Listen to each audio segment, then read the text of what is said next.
Hello guys, we're group 13, which is composed by Shahab and myself, Roberto, and today we're gonna talk about the case of National Grid Indus.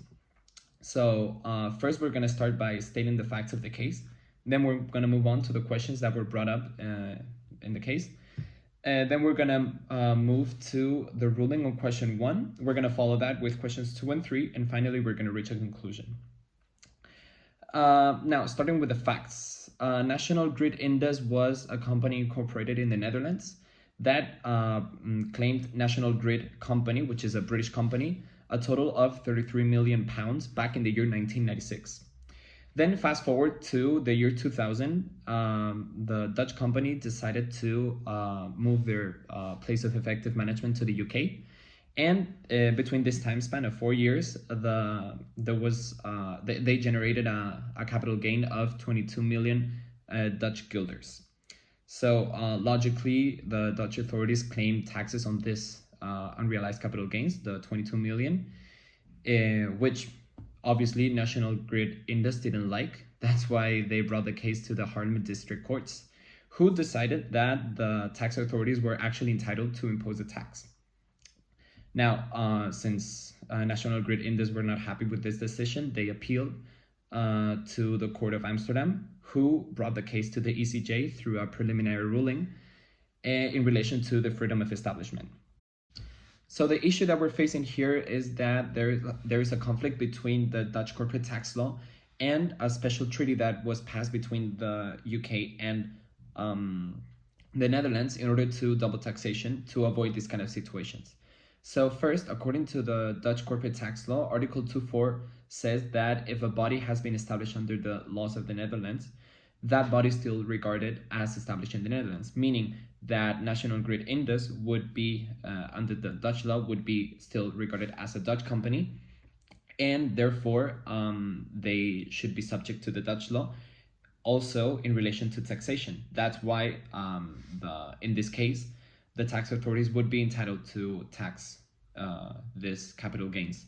However, according to the convention, the treaty that these two countries have, Article 4.3 states that gains derived by a resident of one of the states situated in the other state may be realized in that other state, which in this case would be the UK.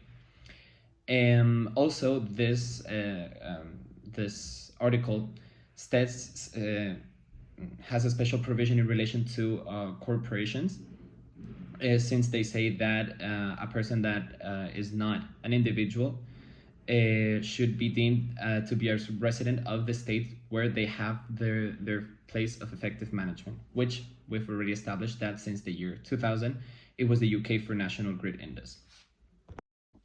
So as mentioned earlier, this case was brought to the ECJ as a preliminary ruling with 3 main questions regarding to this topic.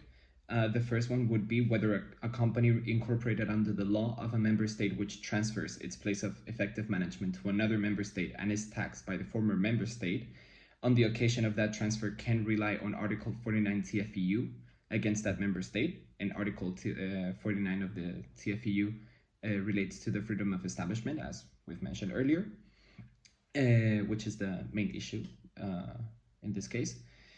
The second one would be asked in the case where the first one would be answered in the affirmative. And it reads, is a final settlement tax such as the one at issue contrary to Article 49 TFEU, in the sense that such final settlement tax cannot be justified by the necessity of allocating powers of taxation between the member states? And then the third one is does the answer to the previous question also depend on the circumstance that the final settlement tax in question relates to a profit which accrued under the tax jurisdiction of the Netherlands, whereas that profit cannot be reflected in the host member state under the tax system in force here. So in order to answer question 1, we first have to refer to the convention. Basically because this is special law, and as we already know, special law prevails over national law, and that is why we focus on this and not the Dutch corporate tax law. Now, according to Article 4.3 of this convention, we've already established that gains derived by a resident of one of the states situated in the other state may be taxed in that other state. So in this case, the other state is the UK. Since we have a company that is registered in the Netherlands, but the gains are originating from the UK, they should be taxed in that country. Also, according to paragraph 3, we say that in the case of corporations, they should be deemed to be a resident of the state where they have the place of effective management. And as we've already established before, in the year 2000, National Grid Indus moved their place of effective management to the UK. That's why it should be considered a resident of this country. Now, in order to determine whether if National Grid Indus was entitled to do this, we have to refer to the TFEU, who actually through Article 49, they ensure the right of establishment among the EU citizens. Now, we have to see whether this also applies to corporations. And that is why we move on to Article 54, which expands the scope of application not only to natural persons, but also to legal persons. That is why corporations are also considered in this situation.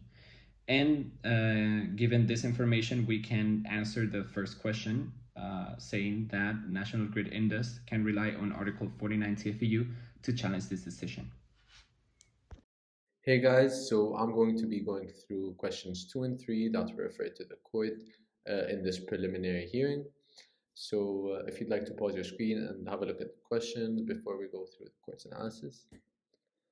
So the first thing the court goes through is whether the way in which the Dutch exit tax is designed represents a restriction on the freedom of establishment. Here we see Article 49 of the TFEU on the right of freedom of establishment in the EU, which Roberto already mentioned before.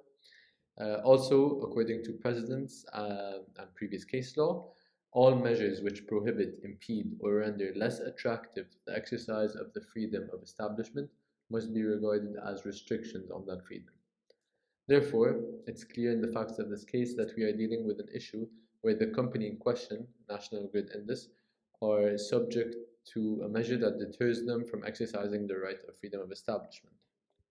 This is because, according to Dutch national legislation, National Grid Indus are immediately taxed on unrealized capital gains when they transferred their place of effective management from one member state, Netherlands, to another member state in the UK. This tax places them at a disadvantage in terms of cash flow compared to a similar company retaining its place of effective management in the Netherlands.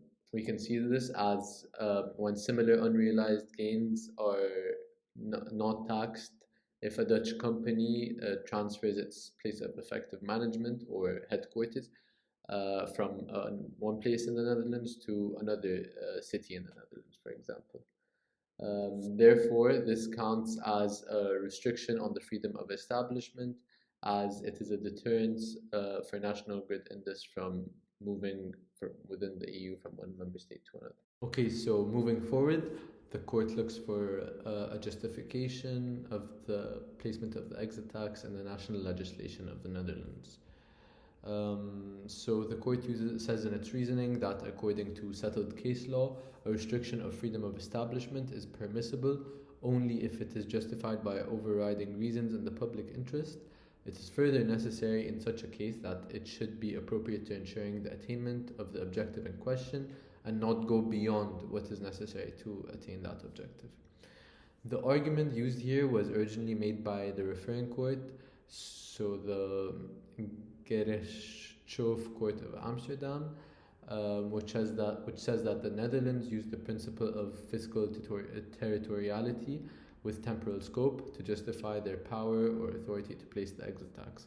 By placing the exit tax on the unrealized currency gain, the Dutch are exercising their power of taxation on the capital gains accrued in their territory, hence using the principle of territoriality, for the period during which National Grid Index was a resident in their country, which here refers to the temporal scope. The court goes on to state that if the member state, if the Netherlands is forbidden from placing an exit tax, the exit tax in question, it is not utilizing its right to tax a capital gain that occurred in its territory and during which National Grid Indus was a resident in their country. So, regarding the question of when the determination of the amount of tax on the unrealized gains should be made, the court uses the principle of proportionality, and it says that it is proportional for the member state to determine the amount of tax due on the unrealized capital gains that have arisen in its territory at the time when its power of taxation in respect to the company in question, which is National Grid Index, ceases to exist. So in this case, the power of taxation of the Netherlands on National Grid Indus ceased to exist at the exact moment when the company moved its effective or transferred its effective management from the Netherlands to the UK. Consequently, this is the time at which the amount of tax should be determined by the Netherlands. And finally, referring to the last question, which is should the tax be recovered immediately at the moment of transfer of effective management, or can it be deferred to a later point in time? The court first says that in some corporate situations, the asset situation of a company may be too complex, and tracing the unrealized gains of all assets will be very difficult and cause administrative burdens for the company.